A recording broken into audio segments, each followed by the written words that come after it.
Tidak ingin menyebutkan orangnya karena saya sering seperti itu. Ini saya buka rahasianya karena tinggal 3 hari. Yang pertama kalah itu gimana Pak Kiai waktu pertama kalah waktu itu?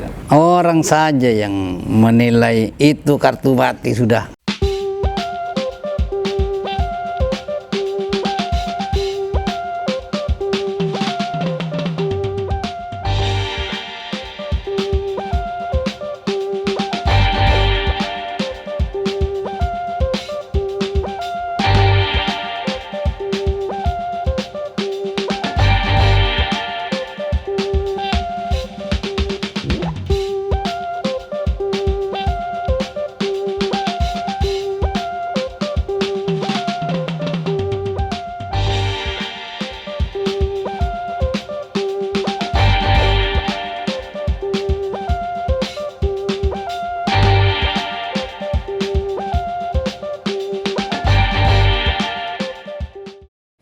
Terlepas dari sistem yang berubah Pak Kiai hari ini kan, Sumeneb dalam sistem politik itu masih dinilai sangat dinamis, tetapi tidak melahirkan konflik baik horizontal dan kemudian vertikal antar warga.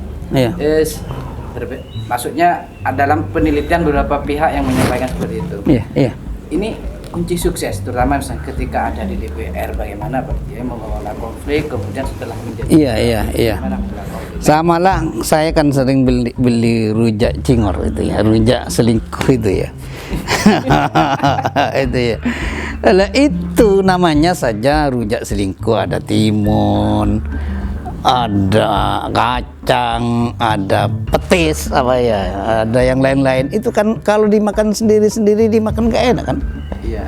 Tapi bagaimana meramu meletakkan kacang dengan cukanya, dengan apa diberi bumbu apa itu seimbang, akhirnya enak.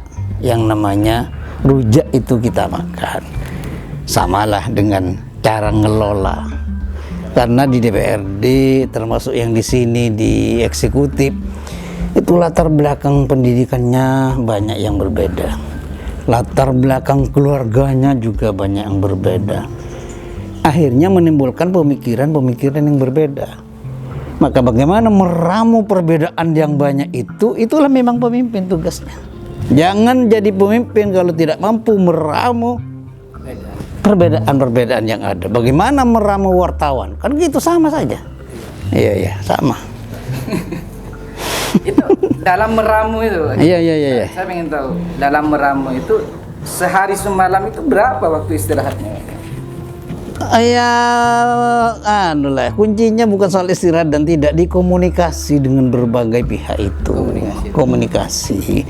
Jadi sampean bisa nanya ke ajudan saya atau ke apa. Misalnya, tahu-tahu saya di mobil nelpon orang, nggak ada perlunya apapun. Gimana sehat Aci? Tidak ingin menyebutkan orangnya karena saya sering seperti itu. Kenapa kayak mak nelpon? Tidak ada kepentingan apapun. Saya cuma ingin nyapa.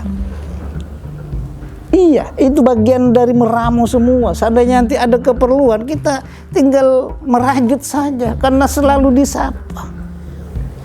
Anda bayangkan berapa orang yang banyak secara politik itu berbeda dengan saya, tapi secara pribadi kan dekat. Iya. Coba.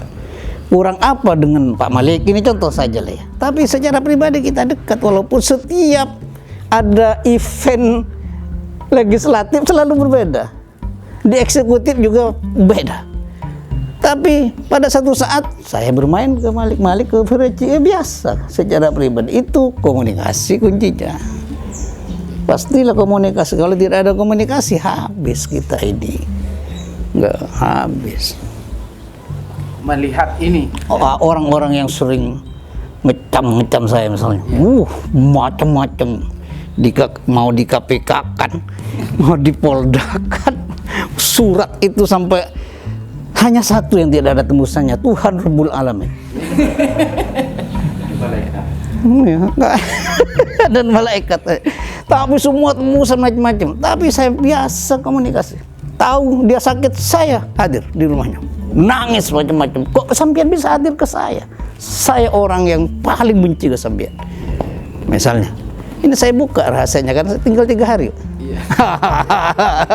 Komunikasi. Ya komunikasi, dia nangis malam-malam. Saya naik sepeda motor ke rumahnya, dan dia mengakui maaf dan nangis, dan setelah itu dia tidak pernah macam-macam. Malah kalau ketemu saya merasa sayang ke Kiai, dan selalu, padahal awalnya Masya Allah luar biasa, luar biasa. Tahu saya dia sakit, saya hadir ke rumahnya, mumpung ada momentum untuk saya ke sana, dengan alasan nyapot, kan itu ya. Ya terkejut nyapot jam 12 malam, jam 1 malam, tok tok. Nah itu komunikasi. Ya, itu yang proses agak panjang ya. Sekarang pakai soal bupati. Ini kan kalau dilihat sebenarnya Pak Bupati ya, Pak Buya ini kan berkontestasi di pemilihan Bupati Sumeneb itu kan 3 kali. Kalau dihitung ya. Iya. Yang pertama kalah. Ya, yang pertama kalah. Itu gimana Pak Kiai waktu pertama kalah waktu itu?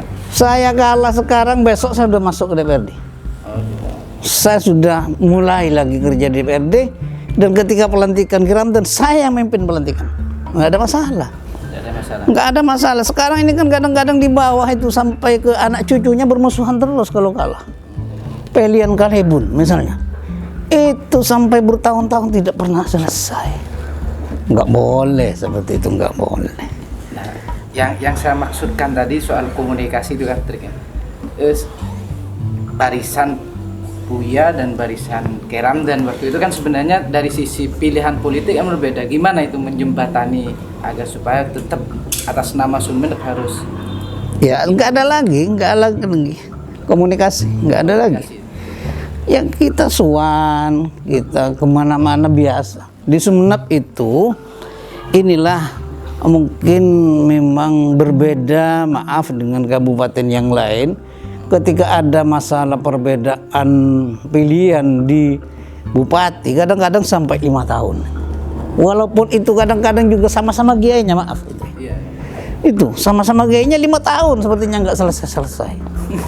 Tapi kalau di Sumeneb, coba sampean bisa lihat, 3 bulan setelah dilantik nggak ada sudah yang dulu beda pendapat.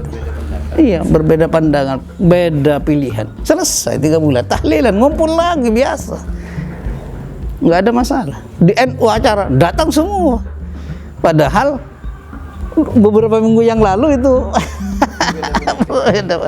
iya. Itu saya ingin mengatakan inilah budaya Sumeneb yang harus dipertahankan ini. Sampean semua yang muda-muda. Jangan sampai yang muda-muda ini justru malah menghilangkan budaya yang positif seperti ini. Boleh berbeda, boleh pada satu saat pandangannya malah bertentangan, tapi hubungan itu harus tetap dijaga. Hubungan yang harmonis harus tetap dijaga. Ini salah satu kunci sukses menjaga Sumeneb yang bisa dijaga ya sampai ke anak cucu, terutama yang soal menjaga komunikasi, menjaga. Oke. Buya, ini di pemilu 2004 ya? 2024. Belum, yang sebelumnya Buya tidak mencalonkan DPR tahun 2009 ya. Oh, yang kemarin itu. Ya, 2009. Sempat banyak orang yang memprediksi, oh ini Buya akan istirahat dari politik.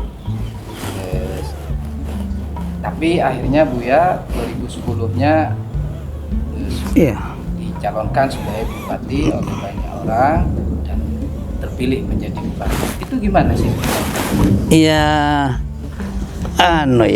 orang saja yang menilai itu kartu mati sudah katanya. Ya itu kata orang yang bilang. Ketika saya sudah selesai ketua DPRD yang kedua, saya balik ngajar di pondok, nggak kemana-mana, orang sudah bilang itu kartu mati dari sisi politik. Iya, biarin saja orang bilang seperti itu.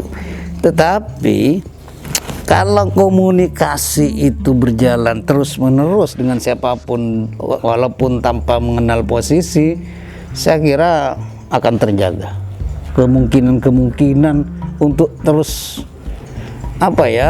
naik dari sisi karir dan semacamnya. Itu pasti.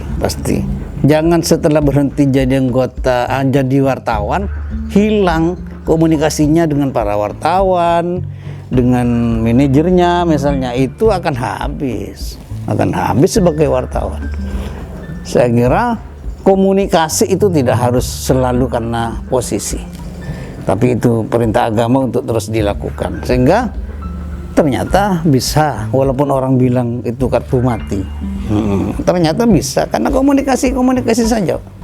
Bahkan menang. Dan saya yakin menang, karena pada saat itu sudah pasti saya punya jaringan.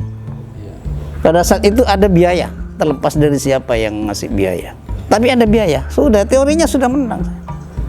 Saya punya jaringan di mana-mana, ada dana, sudah selesai. Yang tahun 2010. Tahun 2010. Iya. Oh,